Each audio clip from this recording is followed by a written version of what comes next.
The villagers of Hollow's End do not call it Christmas. They call it the quiet night.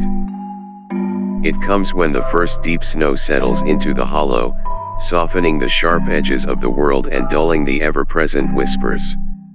On that night, the fog pulls back just a little, the lanterns at the border burn steady instead of warning bright, and even the hung earwood grows still. On the quiet night, the rules change. Just barely.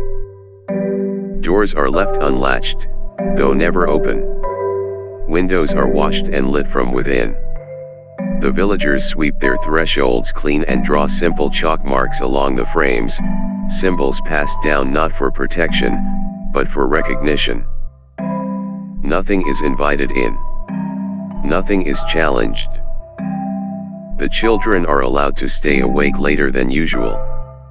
This alone makes the night feel unreal. They sit close to the hearths with cups of warm milk sweetened with honey, clutching small, handmade toys. Wooden birds, twine dolls, tin whistles that produce no sound unless blown into gently. No teeth toys. No stringed sisters.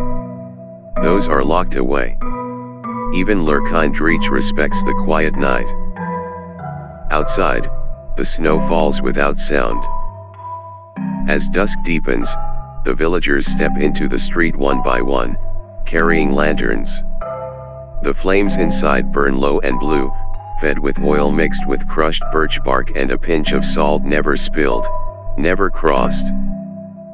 They walk together through Hollow's End, past the lukewarm well, past the black stave church where the emerald candelabra remains unlit for once.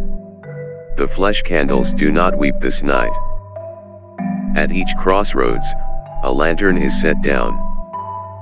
We remember, the villagers murmur not loudly, not in unison, but together all the same. They remember the missing.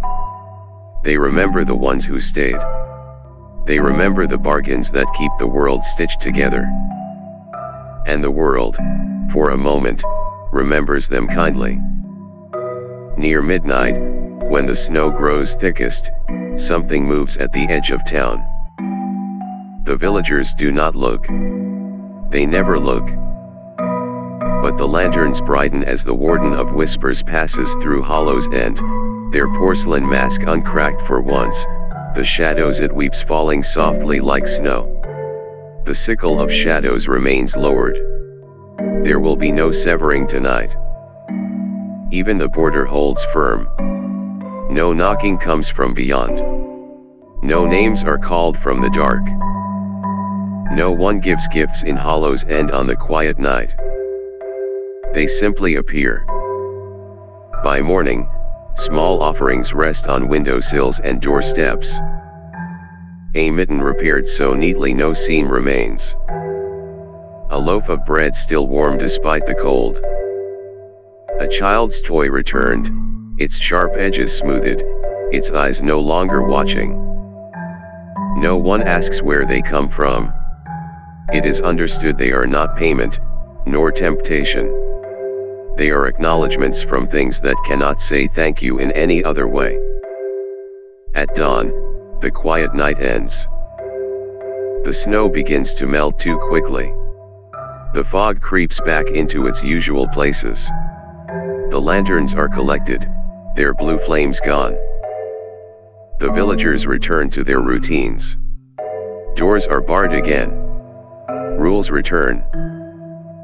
But for one day, just one, the children laugh without fear, the well's water feels almost warm enough to comfort, and Hollow's End remembers what it was like to be only a village. The hermit leaves at mid-morning, as he always does. He watches the black sand in his palm turn briefly white, then fade back to its usual dark.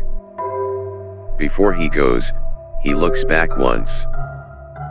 Even the darkest realms, he says softly, need one night to rest. And Hollow's End, wrapped in melting snow and sickly light, pretends just for a moment that it agrees.